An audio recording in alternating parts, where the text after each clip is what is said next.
Bali, welcome to the podcast.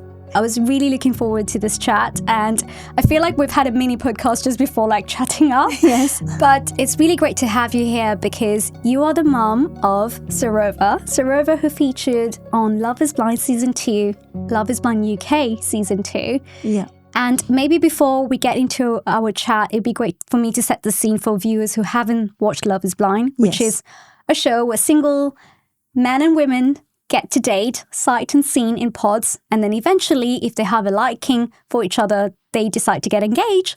And that's when the big reveal happens, and they go on getting engaged, or actually going on holiday, meeting family and friends, and eventually deciding whether to marry or not. And your daughter, Sarover, participated in that. Yes, she did. And the reason we have you here today, because you came out as the mother of the show. I want to say you were the rock eventually. And I feel what was really, really interesting from a viewer's perspective is that it felt that the lens of the audience kind of shifted from maybe, if I may, picturing you as an intense mother for depicting Sarover's messages about you sending her endless messages about this potential match. And then I felt like it shifted to understanding you as a mother. Yes. That you were Sarover's rock and you had her back. Yes. So can we go back to the beginning? How was your whole experience with Sarover being on the show? Firstly, I don't watch reality TV. Mm-hmm. So this was new to me.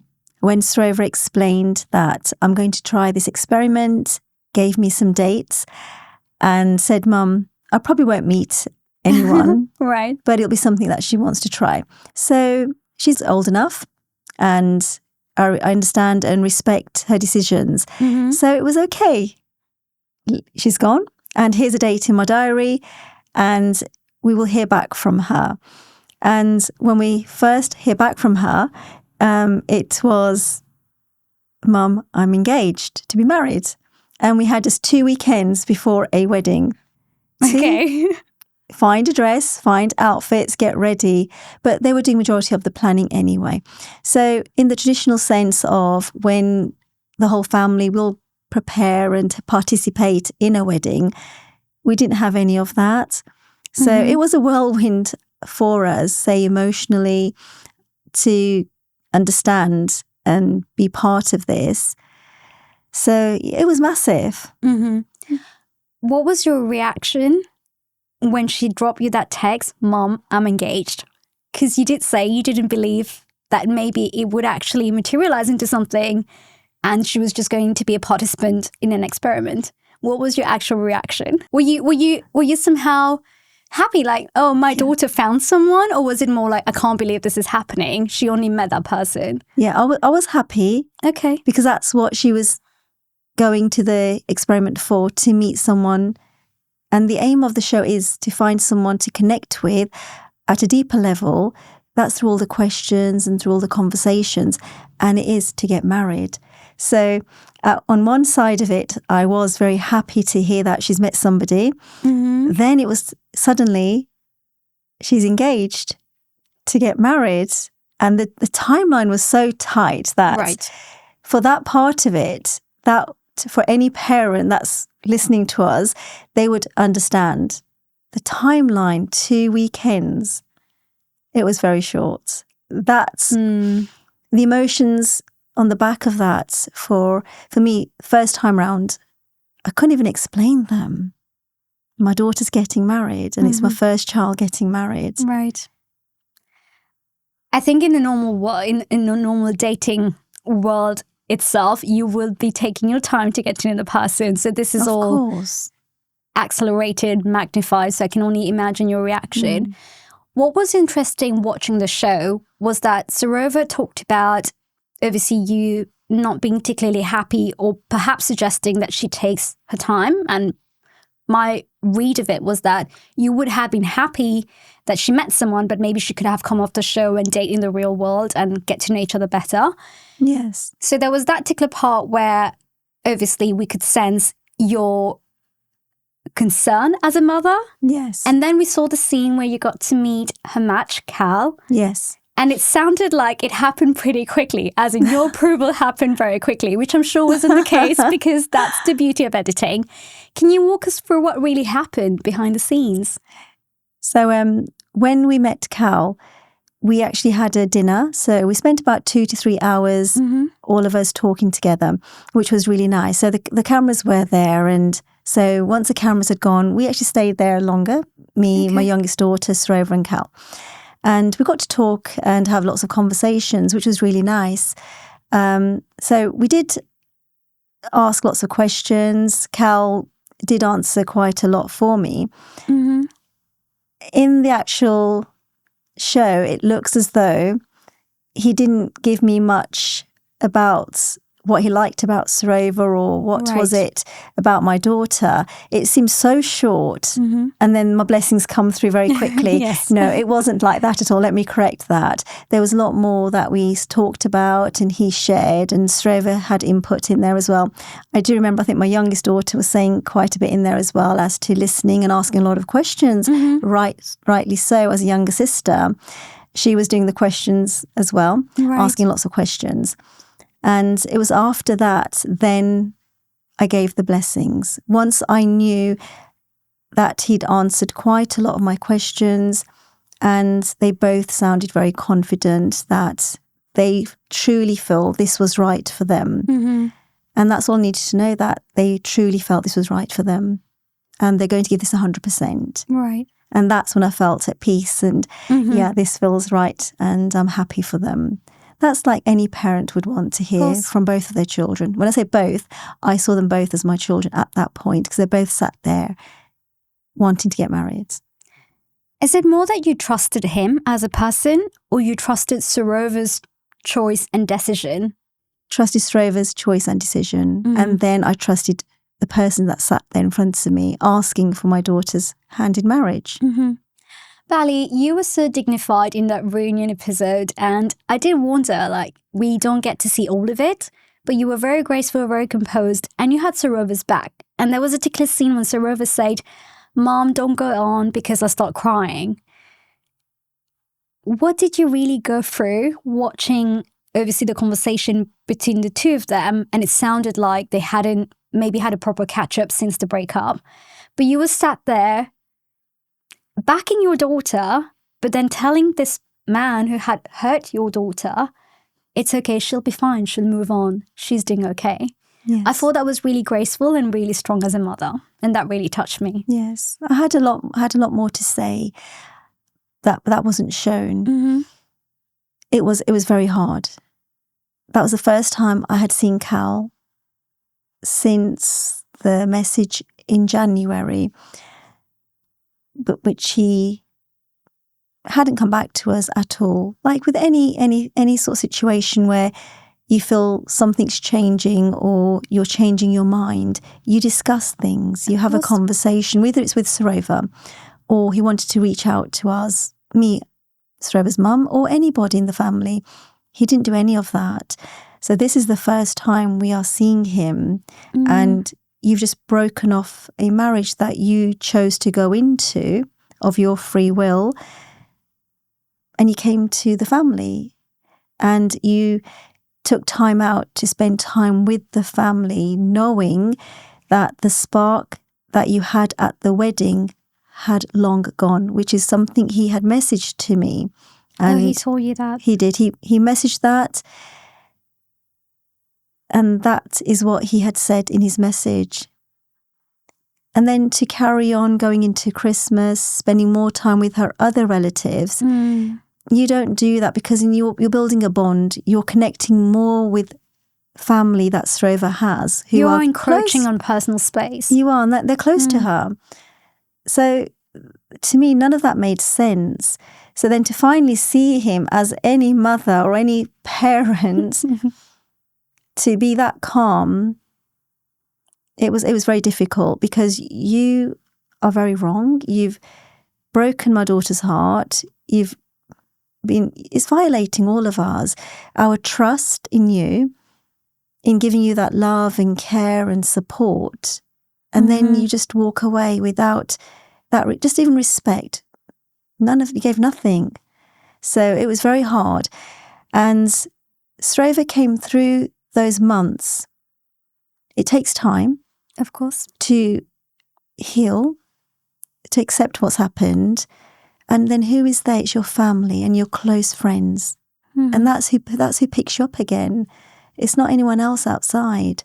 So she was working on herself, doing all of that, and that took several months. But that pain, to watch all of that pain, it was heartbreaking. So to see Cal sitting there, and he was stretched out on that sofa, and watching my daughter, in that corner, like she didn't want to be there.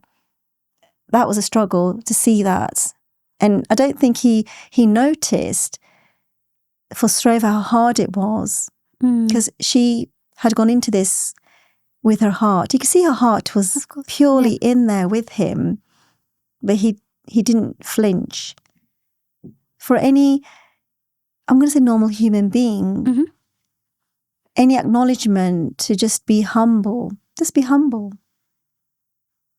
It would have shown. Even me watching him on stage, it would have shown. It would have been just decency. Of course, yeah. Because I could see everybody could see that Sarover sat to a side all the way through. It was uncomfortable to watch. But she held herself so well, because by that time, August, she was a lot more stronger. She'd worked on herself through healing, doing lots of things where it's calming for her, rebuilding herself. That's why she was able to sit there. And that's why I said that she will be okay. She is okay. She's come through this with, grace, strength. And that's what I was trying to say. But I think when I was saying that, it was touching her heart, and her tears were going to come through. And I think she didn't want to start crying on stage. It's like, Mum, please don't say any more. But it was my heart reaching out to hers. And I felt, very emotional. It must have taken you a lot, because you could see the bond between the two of you while being sat distance apart. And I couldn't help think of, thinking about our conversation today, I did think of my mom. And it's interesting how we women grow older. And, what I said to you during our exchange on Instagram before, as we connected for this episode, I am of a similar age group to your daughter. Yeah. I couldn't help think of my mom. And it is true, now that I'm navigating the dating world, and, I would love to have your take maybe on what you think on modern dating, but there are a few things, like being ghosted, for instance, like that wasn't a thing before. And my mom is a very strong woman, and she's very ruthless when it comes to me, because my brother's married, my sister, my twin just got married. And if someone's treated me badly, in her mind, she would have ruled out that person for me. And she may not tell me, because even if I am slightly defending of that person, she would be telling my twin, no, I don't like how he's treated her. Yes. And my mom's got almost like this virtual safety blanket, which is that lioness you just can't, in the mother. I know. It's just something you can't explain. When you think about modern dating, and you're watching your own daughter having gone through obviously a marriage, but hopefully when she feels ready, she might be back to the dating world or not. Yes. But what's your take on dating these days? For everyone out there, it is very hard. I just feel that everyone should be just honest, men and women. There's a certain age now. The more time they're ghosting and swiping left and right, why are they wasting time? If it's not for you, please just let that man and woman move on to the person who's aligning with them, who's true for that person. Don't waste their time. It doesn't make sense. Why do they do that? And there's so many youngsters out there. I mean, I'm getting so many DMs on my Instagram. It was never at the numbers, to the levels that they're at now. Right. And after what Sarover's gone through, parents are reaching out, even youngsters have reached out. And they're all struggling. It's not easy for them. Everyone wants to go out there and find somebody that they want to connect with. They want to build a life and be happy. They just want to be happy and travel and have a great journey. But you just get a person out there just isn't giving them honesty. If the honesty isn't there, where's the trust? How can they build something that's got substance?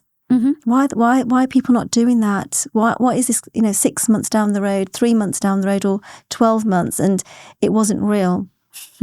And then when somebody's messaging, they've got somebody else lined up because Instagram's there, they've got different apps available. The options are numerous out there.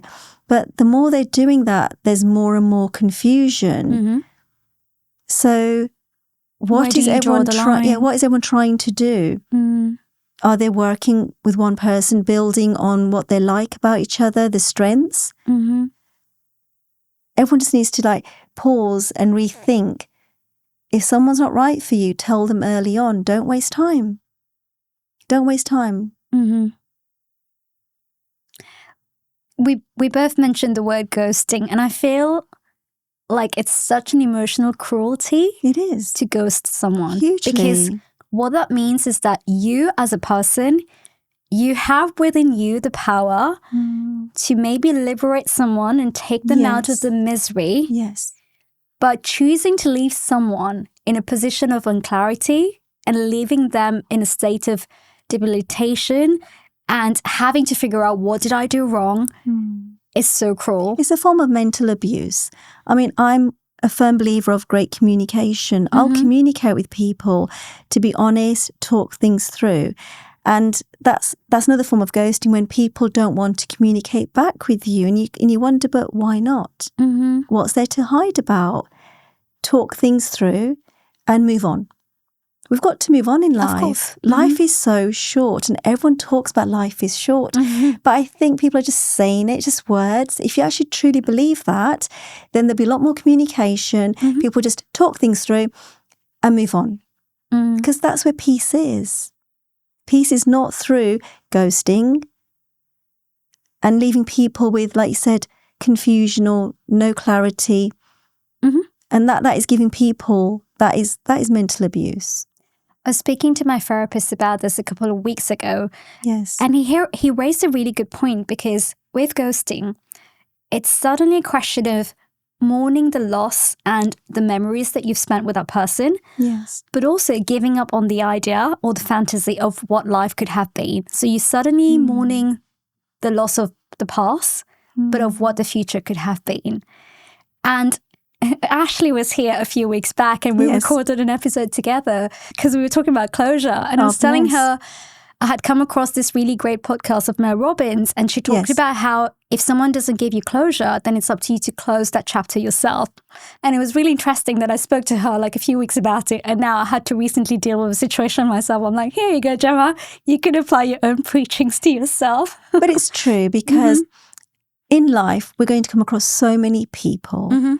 And it's not about other people, because if they're not going to understand, and they're not going to have that wisdom or knowledge, what we've just talked about, what does one do? How do we then give ourselves that closure to move on? Because the other party or people, they're not going to do that. Really? So then it comes back to ourselves, because we want to move on gracefully, move on with strength, want to be elevated in life. So what we do is we just turn back inwards and we just block out that noise. We don't need that noise. So we come back to ourselves.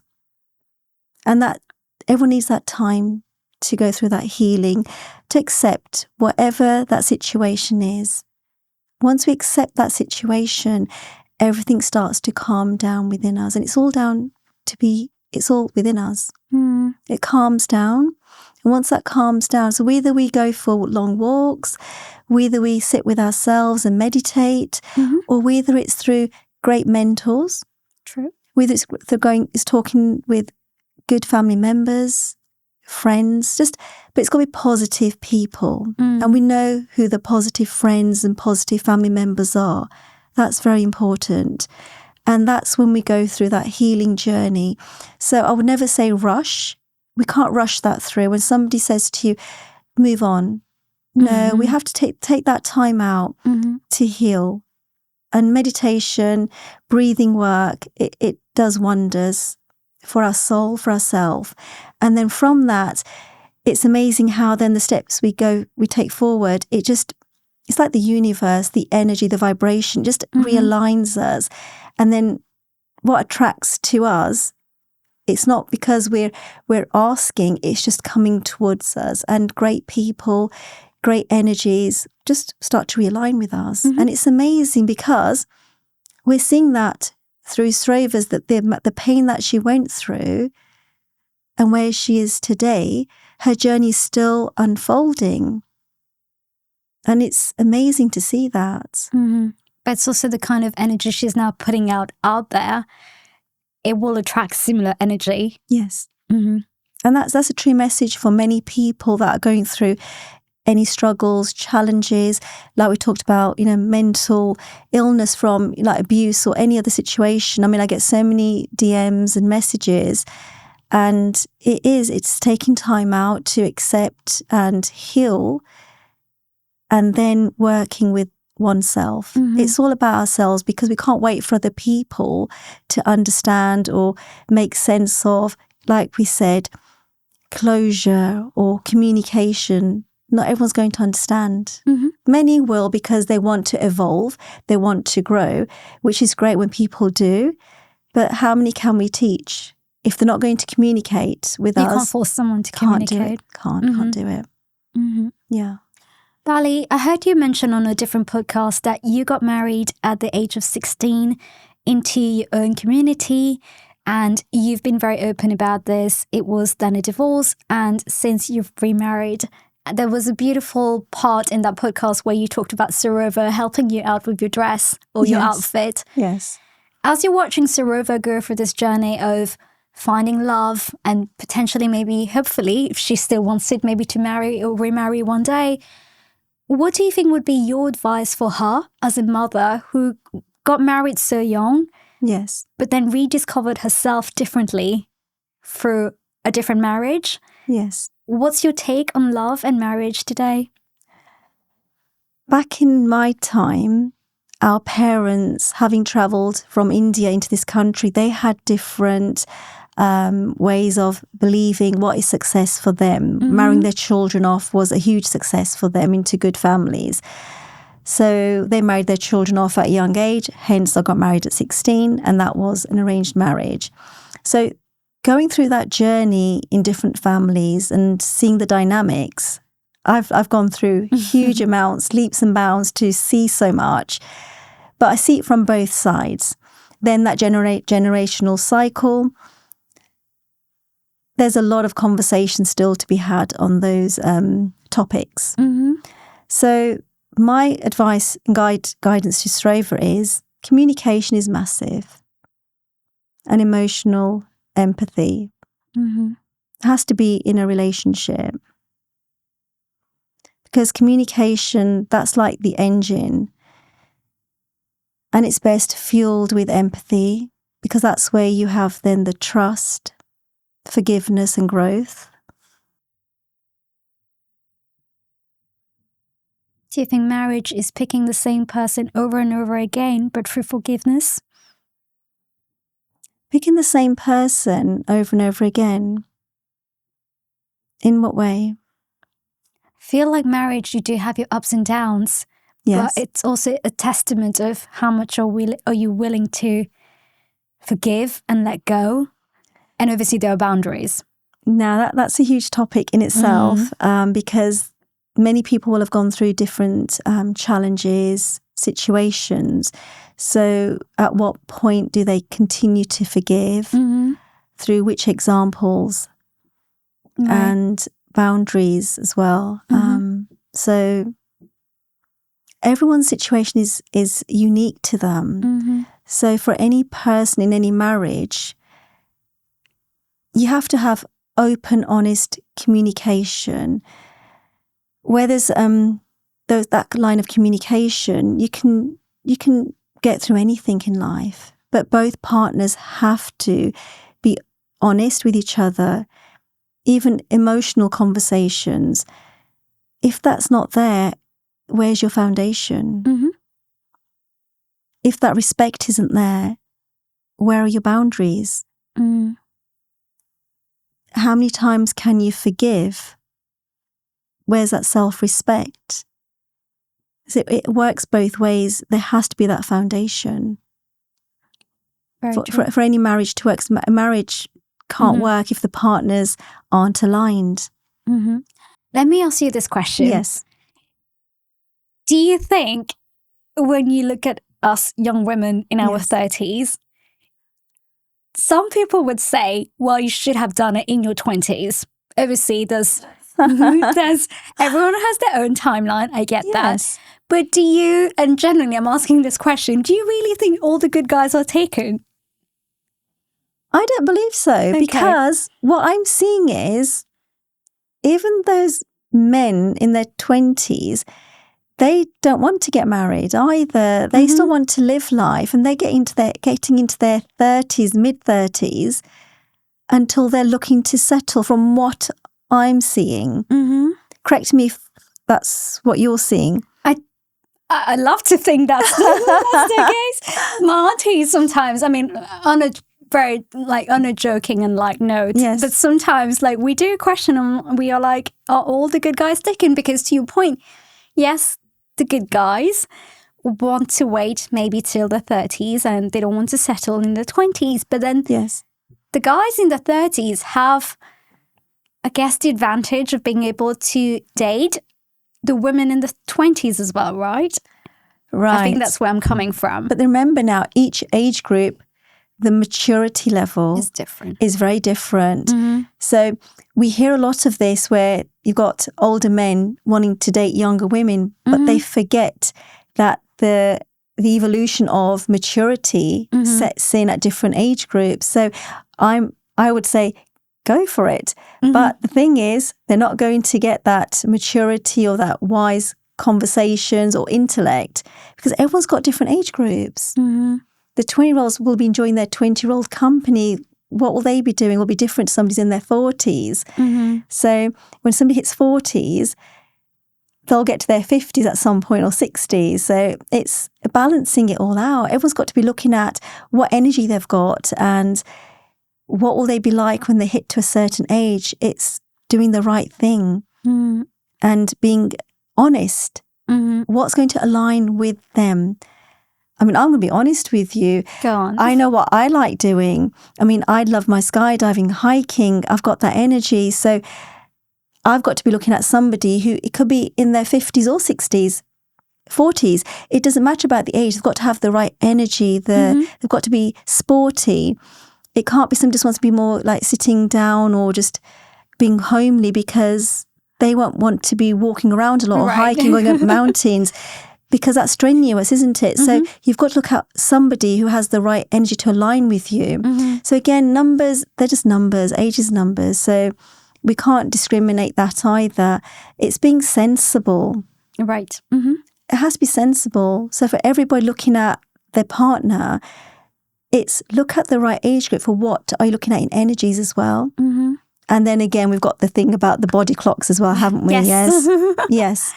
It's a reality. I get that. But you can't force someone to just marry someone, or forget marriage, or just to get with someone because you want to have a baby. It doesn't make sense. No, not at all.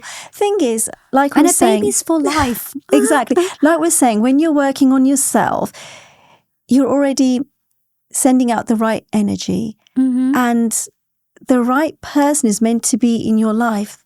They will somehow move towards you. That energy will attract them to you. And life is a journey. Honestly, from the age of from when we were born to the age of 16 to when I got married, that has still been a journey. It's still a journey that I'm going through. And I'm going to say to you, many people still say the same. Life is an endless journey till the day we move out of this life, out of this earthly life. It's a continuous journey and it's infinite. So where do we draw these lines? Where do we draw them? I think this is a very uplifting message to so many women watching this, because I know when I threw out that question there, it was a bit of a funny observation, like, are the good guys taken? But it is unfortunate and sad sometimes to listen to women almost think of it as life is over because we haven't found the right partner at this age. And it was interesting watching someone else talk about a journey of miscarriage, and that person is in their late 30s.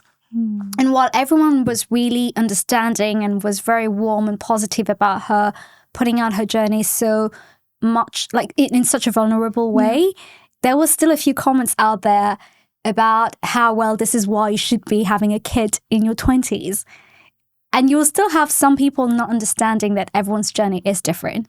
So it's really uplifting, like hearing you talk about it in such a way, because I know there's so many men and women going through similar phases of life. It shouldn't be a huge worry because, I mean, I had my children in my 20s, but I remember parents at the school, some had their children, they were in their late 30s and 40s. And because they were busy in their careers, right. There's not, I'm going to say that there's not a right or a wrong. There isn't. There's no right or wrong as to what point we do. I've had friends, I've had children in their late 40s. Amazing. Because their other children had got to a certain age and they're like in their like late 15s or 16s, and so they've had another child. And I thought it was amazing because you kind of miss having that little baby because your children are so much older. So people do have children later years too. So it's not just, in your 20s only. People having them in their 40s. It does happen. So I know that it happens.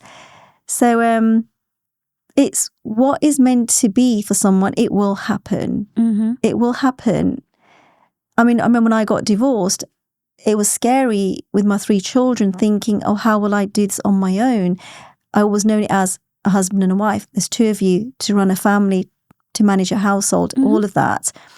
However, looking at life, we can do it. And I did do it. We can. We have that strength. And where does that come from, that energy? We have to have that confidence in ourselves. And I've become very spiritual with time. And I've realized that I was always spiritual, but I probably neglected it or put it to the side. And maybe over time, going back to my mom, yes, I was telling my sister quite recently, like I connect with my dad over literature, politics, economics. Like we love talking about world affairs. Yes. And with my mom, I've realized that I connect with her over spirituality. Amazing. Like I'm becoming my mom. Amazing. That's so sweet. And I was thinking about this the other day. My mom said to me, I know it's really hard sometimes. And bear in mind, my mom, so I was in a very long relationship in my 20s, like over 7-8 years. Okay. And it was the kind of relationship where everyone expected us to get engaged and get married, and that it didn't happen. But it went from me actually choosing to finally cause unhappiness to people around me because everyone loved us being together and choosing my own happiness. Okay. So my mom went from being this mom who really wanted me to be with this person because she liked that person and she thought we were perfect together. Comes an expectation as exactly. well. To understanding that I was not happy, and at times like I would break down and cry with my mom. Sorry to hear that. Thank you. And then my mom, it's been really interesting watching my mom grow in a way from accepting that if she isn't happy, like what's the point? And now when I connect with my mom over spirituality, my mom recently said to me, like, I know it's hard at times, yes, but the fact that you sometimes get frustrated, it's almost like you're questioning God's or like the universe plans for you. Because she said, like, if you're getting frustrated and you're getting annoyed or getting annoyed as why it's not happening, it's almost like you're questioning what God or like the universe has in store for you. And she's like, just let it go, like it will happen. If it's meant to be, it will happen. And I thought that was so beautiful. And it is so true. Like I said earlier, through the dark times, challenges and pain, it's amazing how just give that bit of time, what comes out on the back of that, but only if you give yourself time to go through that healing period. And it's not about blame and constantly anger. If we're staying in that anger and blame, then it's just all negative and it suppresses and keeps people sad. But if we can change that and move forward and to grow, then you're looking at the positive Because what I've learned through my journey is with everybody who's gone through any situation, and we're going to say it's negative because that's where the pain comes from, a negative situation. Everyone has gone through something. They've gone through some trauma, they've gone through some situation for them to have gone through a certain path. And then there's a domino effect. And a lot of it comes back from like what our parents went through and what their parents went through. That goes back through different generations. So different generations carry different weights of fear, pain. And that seep through to our parents, onto ourselves at our age group. And then some of those fears have gone on to our children. And no one's sort of breaking that generational cycle. So you and my mum are. Yeah. Oh, we have to. We have to. If we didn't do this, then so many children are still going to be doing the same. And sadly, there are pockets around that I am aware of that, extended families living together, there's so much still going on in those families. It's not broken those cycles. And yet these are children of my children's age groups. And we want to have broken those and allowed our children to be more independent, allow them to have their own minds that are thinking, because they're great children. They've got everything in this world to learn from, to grow. But sometimes because of us as parents and our parents, we tend to still want to filter them because we had those fears or what we think should happen. And it does seep through. That domino effect does happen. And, in so many families, it'd be great if children can be allowed to be open and the parents can start understanding there's so much trauma out there and it's carried on, and we need to help and break that down. And I think that was quite reflective in Sarover's journey, particularly because Cal, for viewers who haven't watched Love is Blind, is from a British Pakistani heritage, and Sarover is from a British Indian heritage. Yes. And yet she didn't give that much importance, maybe. Correct. Maybe that was my read of it. It didn't seem to have so much of an influence it didn't seem to have so much influence over her decision. And I would like to ask the question, did that matter to you? It didn't, because in our family, 36 years ago, one of my aunties married a German, and that was my uncle, and they've got 2 children. That was 36 years ago. And my parents were the first to accept that and be okay with this. Many families didn't. But since that time, like I was saying before, we've got such mixed marriages. We've got a lot of religions mixed into the marriage. Europeans, other countries, it's all there. So for us, it wasn't an issue. That's why Sarover didn't bring it up. However, Cal kept bringing it up, and yet he's more British than he is his Pakistani heritage. It didn't make sense. Did he want it? It sounded like he wanted to spin a storyline, but there wasn't in this particular case. Correct, because you were quite accepting. Yeah, because we're never discriminated. Because I wouldn't say brought up, but over time, to understand there is only one God, or in this universe, the energy. We're beings. So I respect every religion because it's humans, and I love all the stories I get to learn. Whether it's Buddhism or it's Christianity or it's Hinduism, Sikhism, that's my religion. They're all beautiful, peace, and Islamic. It's all there, and they've got beautiful journeys in them. And what do they all lead to? They're just different paths, teaching us all the same, that there's only one universal power, that's one God.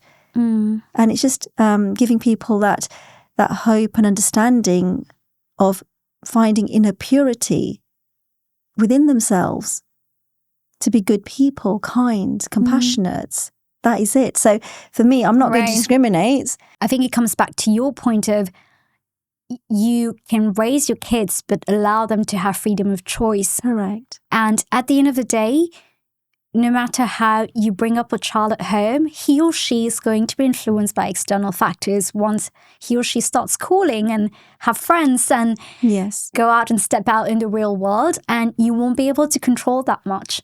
And I do think about it. The day I have kids, would I want to raise them a certain way? I guess yes, but I can't impose. And it's different things that have actually raised the questions. You know, my sister and I, we have this chat, or whenever I've been out in a dating context, I do ask the question, like, how will I react if my child were to come out and say, Mom, I'm actually gay? Or like, Mom, I'm actually attracted to someone of the same gender. Like, I do ask myself those questions, and I guess like I am quite accepting of what that could be like. Yeah. But can you imagine having that conversation like decades ago? No. It wouldn't even be a thing, right? It probably has existed before. It's just that people never spoke about the topic.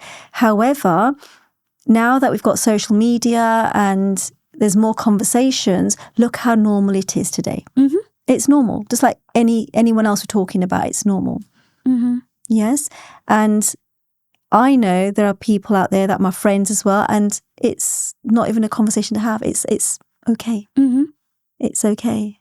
I've got great friends, and they're the best friends. Yeah, I know. Yeah, they are. Mm-hmm. So again, we're all human. Mm-hmm. Why would anyone want something different? It just makes us think. We're all human. Yeah. And if your child is happy, that's their life. Now, we're so blessed to be able to bring a child into this world, give life. So many, I'm going to say millions, I'm looking at the world here. Millions of people, thousands out there, probably can't conceive. And they go through so many challenges. So when we can conceive or have a child, that is a blessing, it's a gift. But a child is not then to be controlled or be a possession. They're not. So as a privilege to be a parent, shouldn't we be just guide them, be a teacher to them? Like they go to school, we're teaching them at home. We're giving them a foundation of kindness, love, respect, how to be respectful, how to be human, to respect all. We're just giving them those boundaries, aren't we? Foundations. So they know how to be when they go out into the big wide world, how to be a human. It shouldn't be like conditioned. It shouldn't be, you have to be like this because it's my expectation. Because I came from a different generation. Mm-hmm. This child's going to grow up in a different generation with different, just like the digital world right now. I remember a typewriter back in the day when I was growing up, very different to the next generation today. So we have to be looking at that. Everything keeps evolving. Allow the children to evolve with that time. This is such a humbling message. And I guess my last question on this topic would be, as I mentioned to you, I'm originally from the island of Mauritius. Yes. So there will be so many Mauritians watching you because they do watch Love is Blind. And I had suggestions to have actually, I had someone, I would probably share the message with you. I had a friend of mine who saw my interview with Ashley and was like, you need to have Sarover on. And I amazing. said, wouldn't it be interesting to have actually Sarover's mum on? That was my exchange with her. And she was like, try it. So I'm going to send her a screenshot eventually and say it happened. Yes. I tend to hear from my friends, like my South Asian friends from here, that because you are the first immigrant generation parents, that you would have come to the UK with expectations of raising your kids in a certain way. As in, it feels to me, or at least from what I've heard, which is why it'd be interesting to have your take on this, that parents in India tend to be a bit more liberal, while parents in the UK really want to hold on and preserve those traditions and customs, which is what matters a bit more than, for instance, the cultural preferences when it comes to dating or the way the kids are raised. Is that something you've observed? That's interesting you say that. It's like with our parents here, And the families that are all here, I felt that they've stuck to traditions a lot more in their communities. Whereas when we go on holiday back to India, they do seem more liberal. I've always felt, why? So you do share that observation. I've noticed that. And I've never really got to understand why. That's what my friends told me. And the reason I bring that up, because when I draw the parallel to Mauritius, for instance, so my sister got married to an English guy. Yes. And so my brother-in-law is English. Yes. And on my dad's side, our family is very mixed, like different nationalities, different ethnicities. On my mom's side, it's been a bit more conservative. So my sister, the first one who got married to someone to a non-Mauritian. Yes. But as I look at my circle of friends, interracial or mixed marriages are very common. But interestingly, to draw the parallel to that point I just raised, it feels like when you leave away from Mauritius, we tend to be a bit more liberal. While when we go back, or at least that's my observation, it's more inter-community. You probably know every other Mauritian on the island. Perhaps our parents have more of cultural preferences when it comes to marriages and dating. So I thought it was quite interesting when my South Asian friends mentioned it being the other way around. And I thought I'll have your take on this. Yes, because if we were more liberal, like certain, say, communities, then Sarover wouldn't have felt so much expectation on her. Because she did mention that. She did mention that. And I wouldn't have felt certain expectations or certain families, what was passed down to me. I wouldn't have had certain parts of me still feeling that as much as I'm very Western with my daughters. And there are so many families across the country that they are experiencing exactly the same, and probably to a higher level of having those cultural sort of restrictions, not so much independence with their children. That's why so many conversations need to be more open and honest for their own children. It's not about everyone else outside of their home. And a lot of that's been happening. And it still probably happens to this day in many, many families. There are so many stories that we hear. So it's, we get the messages coming through. So that's why I can base this and say this. Even in countries abroad, there'll be pockets still that are very traditional, but in the cities, very liberal. True. Amazing. I mean, they have evolved a lot more than certain parts of or pockets of the country here. And that's where it surprises me. Honestly, it really does. Right. Well, Bali, on that interesting observation and us sharing our takes on this, thank you so much for taking the time and being here with me. It's been really nice talking to you. You've got such like a warm, fuzzy energy. Thank you. Thank you for having me. It's been lovely. Lovely to meet you as well, Jemma. It's been nice talking to you. Thanks, Bali. Thank you.